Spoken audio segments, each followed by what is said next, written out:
Saudaraku, pernahkah kita merasa hidup ini mentok? Usaha sudah maksimal, tapi kok hasilnya gitu-gitu aja? Tahukah Anda, kunci rahasia untuk membalikan semua keadaan, dari kesulitan menjadi kemudahan, dari kesedihan menjadi kebahagiaan, bukanlah di rapat dewan direksi, bukan pula di seminar motivasi mahal, tapi ada di satu titik paling rendah, paling hina, namun paling mulia, sujud. Ya, satu sujud yang benar bisa mengubah segalanya. Momen ketika dahi menyentuh sajadah, disitulah letak reset button kehidupan kita. Tempat Allah menunggu untuk menganugerahkan keajaiban yang tak pernah terduga. Tunggu, jangan skip dulu. Ada rahasia besar yang ingin saya bagikan tentang kekuatan dahsyat yang tersembunyi dalam ritual yang sering kita anggap biasa ini. Assalamualaikum warahmatullahi wabarakatuh. Sahabat beriman yang dirahmati Allah, sungguh bahagia rasanya kita bisa bertemu lagi dalam kajian yang menyejukkan hati ini. Setelah mendengar tadi, mungkin ada yang bertanya, masa iya sujud doang? Ya, saudaraku, sujud bukan sekadar gerakan fisik membungkukkan badan. Sujud adalah puncaknya kepasrahan, momen terdekat kita dengan Sang Pencipta. Ketika kita meletakkan dahi, bagian tubuh yang paling sering kita banggakan, ke atas tanah. Saat itu pula kita mendeklarasikan bahwa kita tidak memiliki daya dan upaya selain darinya.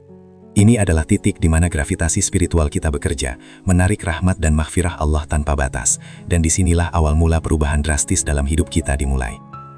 Nabi Muhammad SAW pernah bersabda, posisi terdekat seorang hamba kepada Tuhannya adalah ketika ia sedang bersujud, maka perbanyaklah doa di dalamnya. Hadis yang mulia ini menunjukkan betapa istimewanya momen ini. Jika kita ingin direct connection dengan Allah, tanpa perantara, tanpa birokrasi, maka bersujudlah. Di dalam sujud, hijab yang memisahkan kita dan Rob terasa sangat tipis.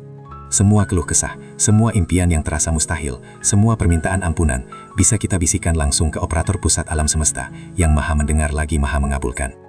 Jangan sia-siakan prime time spiritual ini, sahabatku, karena ini adalah kesempatan emas yang ditawarkan 5 kali sehari, bahkan lebih jika kita mau. Sujud mengajarkan kita tentang prinsip kerendahan hati mutlak, tawadu. Di luar syalat, mungkin kita adalah orang penting dengan jabatan tinggi atau harta melimpah, tapi saat sujud, semua gelar dan kekayaan itu hilang di telan bumi. Kita sama, hanya seorang hamba yang lemah dan penuh dosa, yang menempelkan dahi ke tempat paling rendah. Inilah esensi keikhlasan. Ketika kita benar-benar mampu menanggalkan ego dan kesombongan sebelum bersujud, Allah akan mengangkat derajat kita. Sebaliknya, kesombongan di dunia seringkali diukur dari seberapa keras kita menolak untuk menundukkan kepala. Namun dalam Islam, kemuliaan justru datang dari kemauan untuk menundukkan kepala serendah-rendahnya hanya kepada Allah. Ada kekuatan penyembuhan emosional yang luar biasa tersemat dalam sujud. Di zaman serba cepat ini, beban mental dan stres seringkali membuat kita merasa sendirian. Ketika masalah datang bertubi-tubi, dan kita merasa tidak ada lagi pundak yang bisa diandalkan, cobalah sujud panjang. Biarkan air mata tumpah membasahi sajadah, bukan karena putus asa, melainkan karena kesadaran bahwa kita sedang berbicara dengan Zat yang memegang kendali atas segala urusan. Ketika dahi kita bersentuhan dengan bumi, seolah-olah semua energi negatif dan kegelisahan tersalurkan dan diserap oleh bumi, menyisakan ketenangan dan keyakinan bahwa Allah pasti akan memberikan jalan keluar terbaik. Mari kita bahas mengenai fungsi sujud sebagai mekanisme taubat yang paling efektif. Ketika kita melakukan dosa, seberat apapun itu, sujud adalah cara tercepat untuk kembali ke jalur fitrah.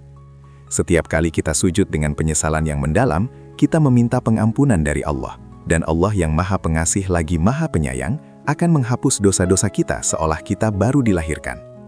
Bayangkan, satu sujud yang ikhlas di akhir malam, ketika semua makhluk tertidur, bisa menjadi turning point yang membersihkan catatan amal kita.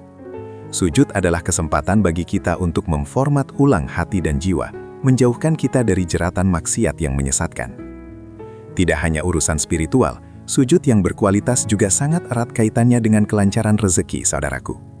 Rezeki bukan hanya uang, tapi juga kesehatan, waktu luang, anak yang soleh, dan ketenangan hati. Ketika kita menjaga sholat dan menyempurnakan sujud, kita sedang membangun fondasi kepercayaan yang kokoh dengan Allah. Jika kita sudah menunjukkan loyalitas yang tulus kepada Sang Pemberi rezeki, apakah mungkin Dia menahan rezeki yang memang sudah dijanjikannya? Tidak mungkin. Sujud adalah magnet rezeki. Ia menarik keberkahan dari arah yang tak terduga, karena Allah mencintai hamba-hambanya yang merendah dan pasrah dalam ketaatan. Waktu sujud juga memainkan peran penting. Meskipun setiap sujud bernilai, sujud di waktu-waktu mustajab, seperti sepertiga malam terakhir, memiliki energi spiritual yang berlipat ganda. Ketika kita rela meninggalkan nyamannya tempat tidur, mengambil wudhu, dan bersujud dalam kegelapan, saat itulah Allah turun ke langit dunia dan bertanya, "Siapa yang berdoa kepadaku, akan aku kabulkan." Inilah yang dinamakan sujud premium. Manfaatkanlah kesempatan emas ini jamaah kalian untuk meletakkan semua impian dan permohonan yang paling rahasia di hadapan Allah dalam kesunyian malam yang penuh berkah. Namun saudaraku, penting untuk diingat bahwa kualitas jauh lebih utama daripada kuantitas. 1000 kali sujud tanpa khusyuk bisa jadi tidak bernilai, sedangkan 1 kali sujud yang benar-benar menghadirkan hati, menjiwai setiap bacaannya, dan merasakan keagungan Allah sudah cukup untuk mengubah hidup. Khusyuk dalam sujud berarti melupakan sejenak segala urusan duniawi, memadamkan ponsel dalam hati, dan fokus sepenuhnya pada komunikasi dengan Allah. Ini memerlukan latihan dan kesadaran diri, tapi hasilnya adalah kedamaian jiwa yang tak tertandingi. Lantas, bagaimana cara kita mengenal hati saat bersujud? Caranya adalah dengan memastikan bahwa ucapan lisan kita, Subhana Rabbiyal A'la, sejalan dengan perasaan di dalam hati. Kita tidak hanya mengucapkan bahwa Allah Maha Tinggi, tapi kita benar-benar merasakan dan mengakui ketinggiannya, serta mengakui betapa kecilnya diri kita di hadapannya. Ketika hati dan dahi bertemu di sajadah, dan lisan berzikir, saat itulah sujud kita menjadi sempurna, menjadikannya sebuah dialog intim yang penuh makna, bukan sekadar rutinitas tanpa ruh yang diulang-ulang. Mari kita ambil pelajaran dari kisah-kisah orang soleh yang hidupnya berubah drastis berkat kekuatan sujud. Banyak dari mereka yang tadinya tenggelam dalam kemaksiatan atau terjerat utang yang melilit, menemukan titik balik ketika mereka memutuskan untuk memperbaiki sholat dan memperpanjang sujud mereka. Sujud menjadi sumbu yang menyalakan kembali iman yang redup. Ketika kita melihat bahwa ada orang lain yang berhasil keluar dari masalah besar hanya dengan kembali kepada Allah melalui sujud, maka kita harus yakin bahwa solusi yang sama juga tersedia untuk kita. Sujud haruslah murni, hanya dipersembahkan kepada Allah semata, dan inilah yang menjauhkan kita dari penyakit hati yang bernama riya atau pamer. Jangan pernah bersujud hanya karena ingin dilihat orang lain atau ingin dipuji sebagai ahli ibadah. Sujud yang benar dilakukan dalam kesendirian atau di tengah jamaah, dengan niat tunggal, mencari keridhaan Allah. Ingatlah, Allah tidak melihat gerakan kita, tapi Dia melihat hati kita. Keindahan sujud terletak pada rahasia antara kita dan Sang Pencipta, sebuah ibadah yang bebas dari kepentingan duniawi. Untuk mempertahankan kekuatan sujud ini, kunci utamanya adalah istiqomah atau konsistensi. Tidak ada manfaatnya bersujud panjang selaman suntuk jika keesokan harinya kita meninggalkan sholat fardu. Istiqomah dimulai dari menjaga sholat 5 waktu tepat pada waktunya, menyempurnakan wudhu, dan menambahnya dengan sholat sunnah rawatib atau tahajud.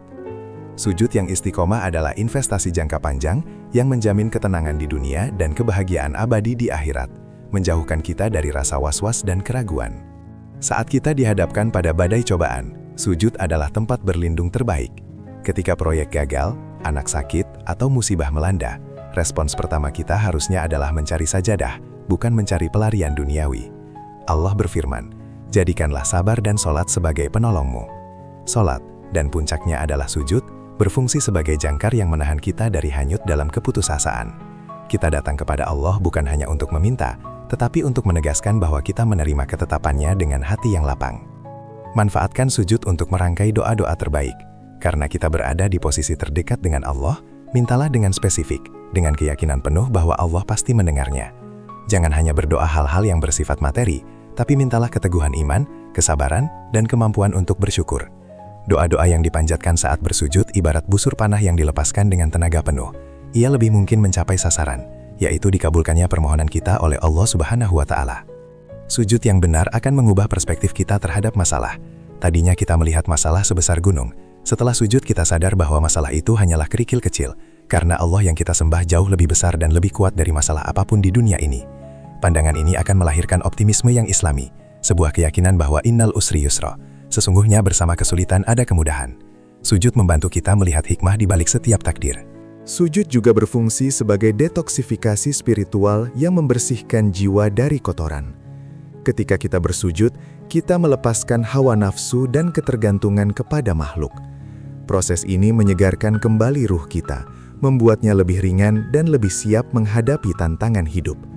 Sama seperti tubuh perlu istirahat fisik, jiwa kita memerlukan istirahat spiritual, dan tidak ada tempat istirahat yang lebih damai dan menyembuhkan selain bersujud di hadapan Yang Maha Pengampun.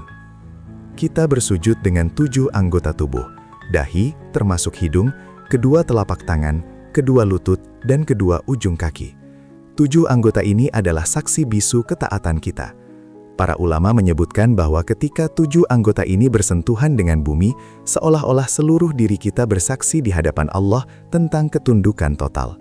Pastikan setiap anggota menyentuh tanah dengan sempurna, karena kesempurnaan gerakan adalah manifestasi dari kesempurnaan hati. Dalam menyambut sujud, jangan lupa pentingnya persiapan. Pastikan wudhu kita sempurna, pakaian kita bersih, dan tempat sujud kita suci. Persiapan fisik ini adalah bentuk penghormatan kita kepada Allah.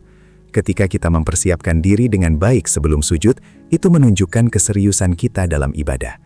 Jika kita menghargai pertemuan dengan atasan dunia, maka pertemuan dengan Allah harusnya kita hargai jauh lebih baik lagi. Dan ingatlah saudaraku, sujud terakhir sebelum salam seringkali menjadi momen klimaks.